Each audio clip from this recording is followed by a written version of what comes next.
Hola, hola, buenas noches, días, tardes, lo que sea. Aquí de nuevo José Antonio García, esto es Game Flashback. Estoy grabando la noche del 24 de abril y bueno, esta semana está siendo quizá un poquito más floja que la anterior en cuanto a novedades, pero como alguno de vosotros seguro que habéis leído o visto o lo que sea, hay una noticia que ha llamado bastante la atención, que es que Sony está desarrollando una inteligencia artificial que nos ayude con los juegos. Estamos entrando en un terreno peligroso, raro, a la par que novedoso. No sé, yo creo, como he leído también en muchos comentarios por la red, que si los desarrolladores se centraran en hacer juegos divertidos, juegos que no fueran repetitivos o que dieran facilidades quizá en algunas secciones o momentos especialmente complicados, esta noticia no tendría ningún tipo de sentido. No entiendo por qué querríamos que una inteligencia artificial jugara los juegos por nosotros cuando realmente si estamos en este hobby, en esta afición, es porque nos gusta jugarlo nosotros mismos. Entonces, la verdad es que es una cosa demencial. Yo entiendo que habrá gente que les puede el FOMO, que les puede el ansia, que tienen que acabar los juegos lo más rápido posible para pasar al siguiente y luego al siguiente y al siguiente. Pero bueno, si son elecciones de cada uno. Si alguien quiere o necesita jugar así, yo no lo puedo evitar, pero sinceramente crear una IA precisamente para que hacer esto más fácil y que farmee por nosotros, que mate a los jefes por nosotros, que lo haga todo, la verdad es que no sé, me hace pensar en un futuro poco alentador. Yo creo que si un juego no te gusta, simplemente pasa al siguiente, a acabarlo por acabarlo. Quizá tampoco tiene mucho sentido. No sé vosotros, pero yo, conforme la vida va pasando, si hay algo que no me está gustando, pues mira, pasando. Antiguamente yo, o hace unos años, sí que me obsesionaba un poquito más por terminar las cosas que empezaba. Terminar un juego que había comenzado porque no sé, si no tenía como una sensación de fracaso o de haber abandonado algo o de un dinero que me ha gastado que no estoy aprovechando. Pero ahora que la vida pasa y mi tiempo cada vez tiene como más valor, mira, si algo no te gusta, a pasar página. Hacer que una IA te ayude o que lo haga por ti, sinceramente me parece una tontería. Pero bueno, si Sony quiere dar esta opción a los jugadores, pues me parece bien. Pero conmigo, que no cuenten. Así que, pasando de nosotros también de página, pasando de tema, vamos a ir al análisis que nos ocupa hoy, que es el de The Witcher 3 Wild Hunt y sus expansiones.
Y bien, después de este auténtico temazo compuesto por el principal compositor de esta tercera entrega, que es Marcin Prisivilovich, poco más puedo añadir. Una música alucinante, ni qué decir tiene. Así que, ¿qué recuerdos tengo yo de esta saga? Recuerdo cuando se lanzó el primer The Witcher en 2007, que vino precedido de algo de expectación. Era un juego casi indie, de un equipo polaco que nadie conocía, prácticamente nadie conocía. Casi fue su primer juego, habían hecho algo antes, pero The Witcher fue lo que realmente le llevó a ser conocido, no muy famoso, pero sí conocido, puesto que, ya digo, lo que habían hecho antes no había tenido prácticamente ninguna relevancia. Así que con esto ganaron ya, al menos en el mercado del PC, cierta relevancia. Fueron muy...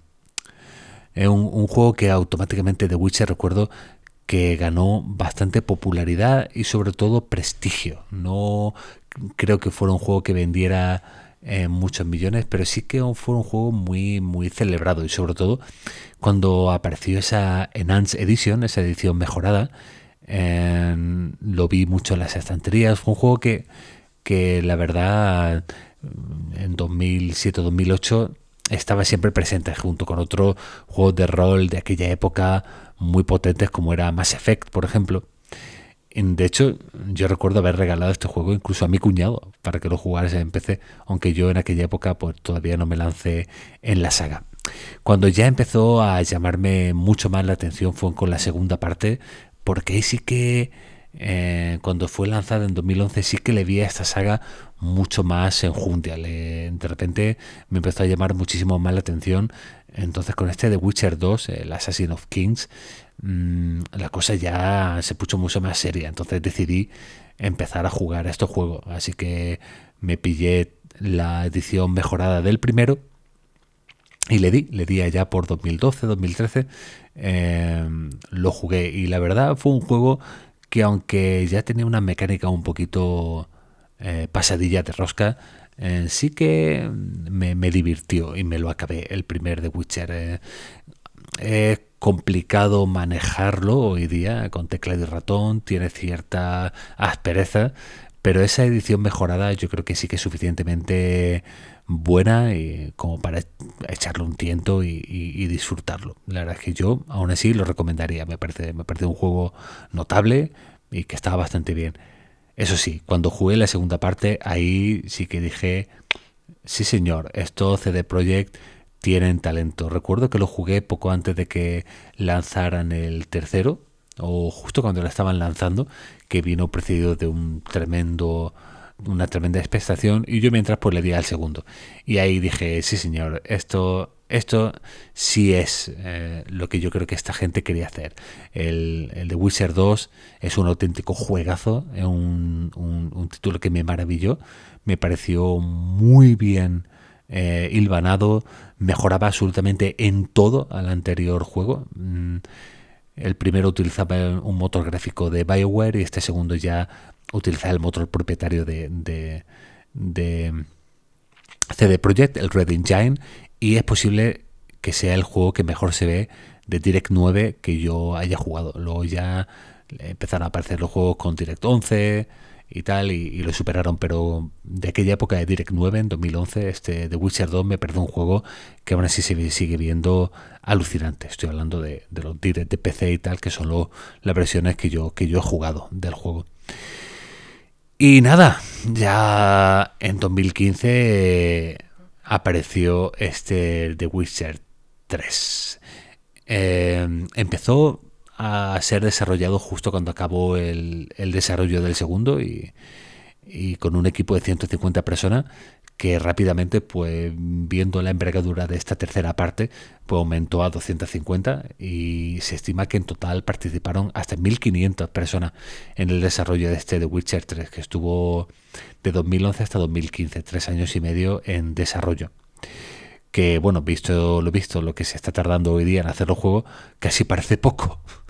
Y bueno, los directores fueron Konrad Tomaskiewicz, Mateusz Kanik y Sebastian Stepien, y finalmente fue lanzado el 19 de mayo de 2015 en PC, PlayStation 4 y Xbox One. Estoy hablando de eso, mayo de 2015. Se dice que en diciembre de 2014, o sea, 6 meses antes de ser lanzado nada más, el juego tenía todavía 5.000 bugs. era casi injugable. Y en 6 meses lo consiguieron pulir para lanzarlo y aún así tuvo un lanzamiento, yo recuerdo en aquella época, las crónicas muy accidentado, casi tanto como el Cyberpunk. Lo que pasa es que no tuvo esos problemas tan terroríficos de Cyberpunk en las consolas antiguas y tal. Digamos que fue un juego muy bugueado, pero no salió tan mal como Cyberpunk. Pero aún así no hay que olvidar que The Witcher 3 también salió con sus problemas en el momento del lanzamiento. Aún así, en cuanto a nota, es un juego que se ganó el favor de la crítica desde el principio. Ahora mismo tiene un 93 en Metacritic en su versión de PC, lo cual es muchísimo, un 9,6 en IMDb. Y bueno, en su época pues ganó premios súper importantes como los Game Awards, los Golden Joystick Awards. Y mira, no ganó los DICE Awards, los otros que están también súper bien considerados, porque se lo quitó Fallout 4, tan de moda ahora por la serie de televisión, un juego que ahora está vendiendo como churro. Pues fíjate, justo el Fallout 4 le arrebató los DICE Awards a The Witcher 3. Curioso, porque a la larga Fallout 4 digamos que es un juego menos relevante quizá. Y en cuanto a venta, los últimos datos que he encontrado, que son de abril de 2023, indican que el juego ha vendido más de 50 millones de unidades, lo cual es una auténtica bestialidad. Es decir, un juego exitoso a más no poder. Muy pocos juegos pueden llegar a estas cifras. Así que, bueno, CD Projekt tiene dinero para haberse gastado en Cyberpunk y lo que quieran, porque con el éxito de The Witcher 3 ya, digamos, que se han convertido en un super estudio con esta venta.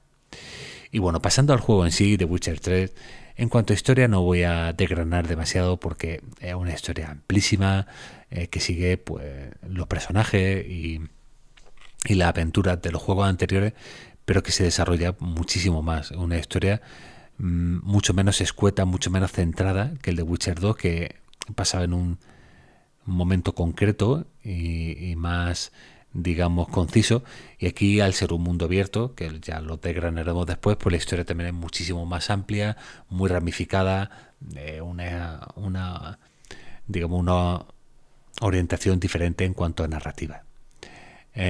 Aún así, está bastante bien contada. Los diálogos son muy buenos, está muy bien escrito. Es un juego cuya historia se sigue con muchísimo interés, sobre todo algunas secundarias que son memorables. Y en ese aspecto, chapó. Este proyecto son unos grandes escritores, tiene unos guionistas excelentes y aquí en The Witcher 3 lo demuestran con creces. Luego pasando a la jugabilidad. Este juego rompió los esquemas del primero y el segundo, que son juegos no de mundo abierto, son juegos estructurados en fases, en pequeño mundo abierto, que estén interconectados entre sí, y de ahí te mueve en esta fase. El 1 y el 2 tienen un esquema similar, lineal, pero con zonas para explorar, lo que sería un RPG más al uso. Y aquí el de Witcher 3 lo que hizo fue romper esa estructura para entrar de lleno en un mundo abierto total, lo que sería pues el Skyrim que apareció antes en los juegos de Elder Scrolls, un Oblivion, los Fallout. Es decir, entró más en lo que sería un estilo Bethesda, pero con este sello tan característico de CD Projekt de orientar las secundarias y tal, que para mí es uno de los principales baluartes de este juego, la enorme y tremenda calidad de las misiones secundarias, que lo habría escuchado mil veces, pero yo no puedo sin enfatizar, porque hay algunas secundarias que recuerdo incluso más que la historia principal. Buenísimo. Luego destaca muchísimo en cuanto a jugabilidad, pues le metieron muchísimo minijuegos, todo el tema de las cartas del Gwent, las peleas, carreras. Es un juego que la verdad hay muchísimo que hacer, un mundo abierto muy rico, muy bien estructurado. Y luego también, en cuanto a lo que es la mecánica del juego en sí, mejoraron bastante el combate, aunque he de decir que es muy heredero de la segunda parte. Sí, los que habréis jugado la segunda parte os daréis cuenta al jugar al tercero que básicamente casi lo mismo en cuanto a pelea y en cuanto a uso de magias y tal, solo que aquí pues sí que ampliaron cierta historia, quizá le quitaron algo menos de peso a las pociones y le dieron más peso a la magia, pero en esta tercera parte, pero a la hora de pelear y manejar la espada y tal, el juego es bastante similar al segundo. O sea, lo que hicieron fue básicamente coger la base del segundo y mejorarla. y mejorarla, aunque yo he de decir que en cuanto a jugabilidad, a mí el segundo es un juego que me divirtió más que el tercero. El segundo es ser un juego, ya te digo, más recogido, con una estructura más sencilla, más lineal. Me parece que daba tiempo a que se desarrollara todo mejor, con más detalle. También es un juego más corto y la verdad es que me satisfizo más que este tercero, que se me hizo en algún momento un pelín largo, un pelín pesadete. Pese a que a ser un juego excelente, yo diría que el segundo, en cuanto a jugabilidad, que es lo que nos importa, sería superior. Curioso, seguro que muchos no estaréis de acuerdo con esto, pero el segundo para mí es un juego jugablemente superior al tercero por su concreción y su capacidad de síntesis, que este tercero, pues la verdad, también por su estructura, pues no tiene. Aún así, para gustos los colores, si alguien me dice que le gusta más el tercero, pues mira, no tiene discusión. Yo lo aceptaría porque lo puedo entender. Ya pasando un poquito al tema técnico de este juego, como he dicho antes, utiliza el Red Engine 3, que fue el motor de de CD Projekt, que desarrollaron ellos para el The Witcher 2, que era el Red Engine. Aquí, no sé, The Witcher 2 utiliza el Red Engine, de Witcher 3 Red Engine 3. ¿Dónde está el Red Engine 2? Pues no lo sabemos, quizás nunca existió. Pasaron directamente del 1 al 3, como el Quad Simulator, que pasa del Quad Simulator 1 al 3 directamente. Y bueno, el motor evolucionó mucho del 3 del 2 al 3. El The Witcher 2 es un juego basado en Direct 9 para PC, mientras que este ya pues incluye pues todos los efectos propios de Direct 11, pues la teselación, una textura muchísimo más detallada, iluminación muy superior y, y la verdad es que es un juego que a mí siempre me cautivó en cuanto a gráficos por la recreación de los paisajes, la recreación del ambiente. A mí, por ejemplo, la fauna, la flora, el follaje que presenta este juego para mí sigue siendo top, sigue siendo una auténtica maravilla y eso a mí me resultó sobrecogedor. Esos cielos, la luna, el sol, cómo está todo representado, la naturaleza, siempre me ha ganado en The Witcher 3, me parece precioso y aún así hoy día se sigue viendo súper bien, aunque, hablando de hoy día, las expansiones, hace poco me las he jugado con la actualización Next Gen que apareció también para PC. Y ahí, señoras y señores, el juego gana otro nivel, gana otra dimensión. Yo lo he jugado afortunadamente con Path Tracing, con todos los efectos activados y es alucinante. O sea, se convierte en un juego que ya era muy potente gráficamente en una auténtica maravilla. O sea, jugar a este juego con todo al máximo en PC, con el parche de nueva generación, es un lujazo y los que no lo hayáis visto o probado, os recomiendo que le echéis un ojo porque es maravilloso. Aún así, gráficamente, técnicamente, este juego sigue teniendo sus puntos flacos, como para mí los personajes, las animaciones y las caras, creo que sí que tenían cierto margen de mejora. Pero bueno, estamos hablando de un juego de 2015, tampoco se puede comparar en ese aspecto a los juegos que están apareciendo ahora. Y sobre todo es algo que se ve más en las cinemáticas, los fragmentos de historia, luego jugando y moviéndote por el mundo. Con este parche de nueva generación podía pasar por un juego actual. La verdad es que se ve súper bien.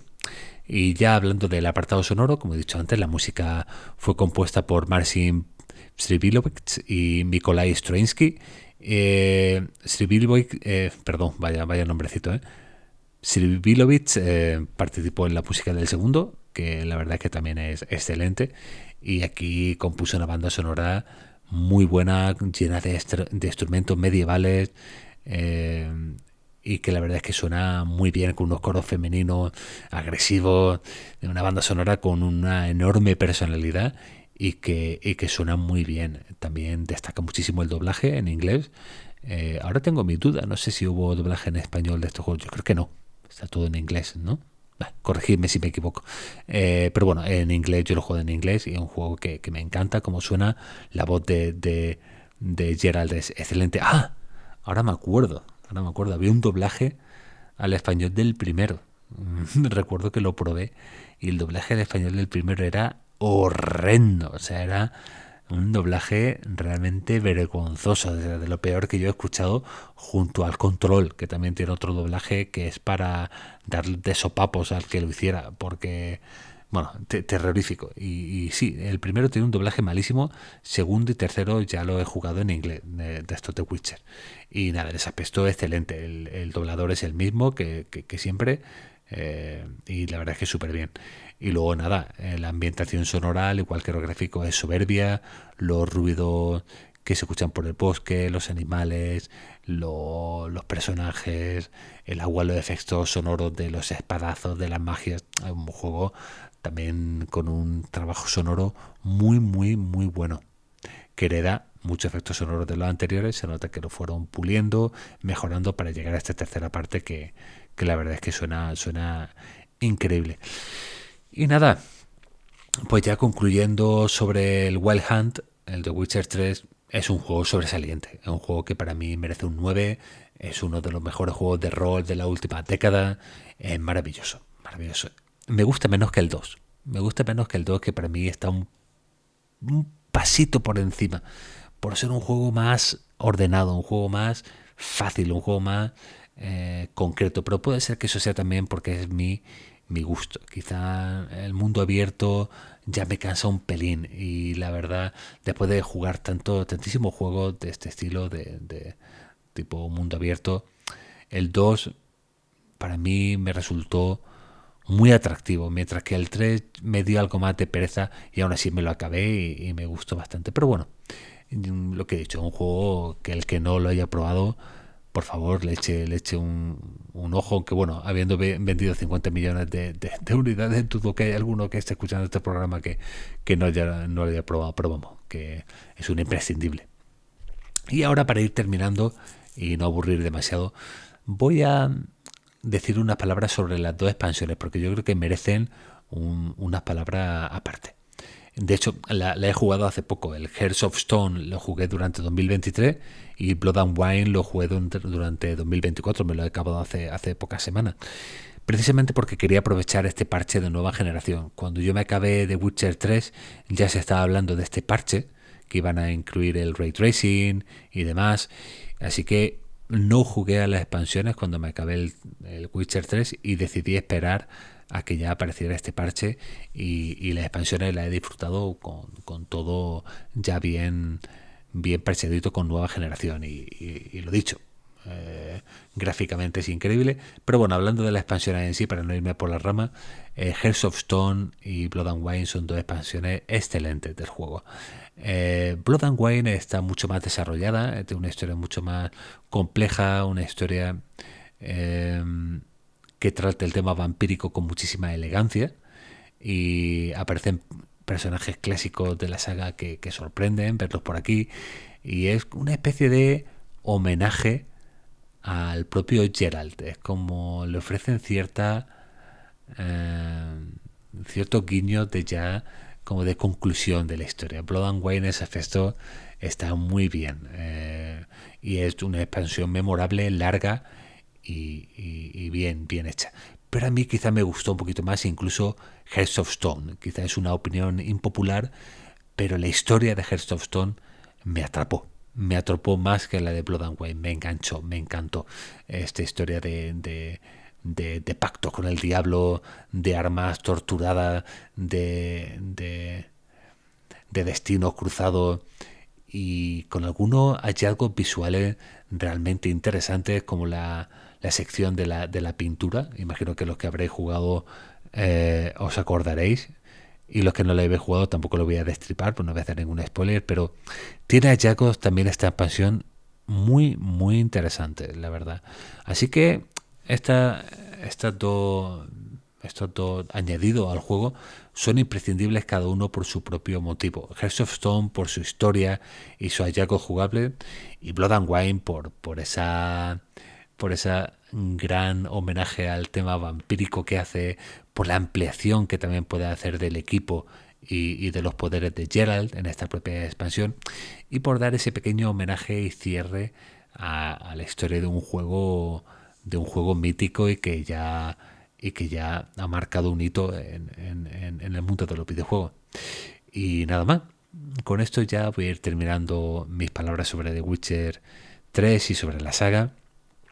Esperemos que el nuevo The Witcher que están desarrollando esté a la altura, por lo menos que salga mejor que lo que salió el Cyberpunk 2077 en su momento, que CD Projekt no tenga tanta polémica, que se quiten un poco ese hálito de estudio con crunch y con bugs y todo el lío, y espero que la siguiente entrega de Witcher, que es lo que están haciendo ahora mismo, sea todo un éxito y le vaya súper bien, porque es una saga que a mí me encanta, me fascina, y que espero que dure por muchos años más. Y nada más, con esto ya me despido. Muchas gracias por escuchar el programa. Si os ha gustado, dadle al like, suscribiros y por supuesto hacer cualquier tipo de comentario que yo estaré ahí para responderos. Muchas gracias a todos y a todas y nos escuchamos en el siguiente programa. Hasta luego.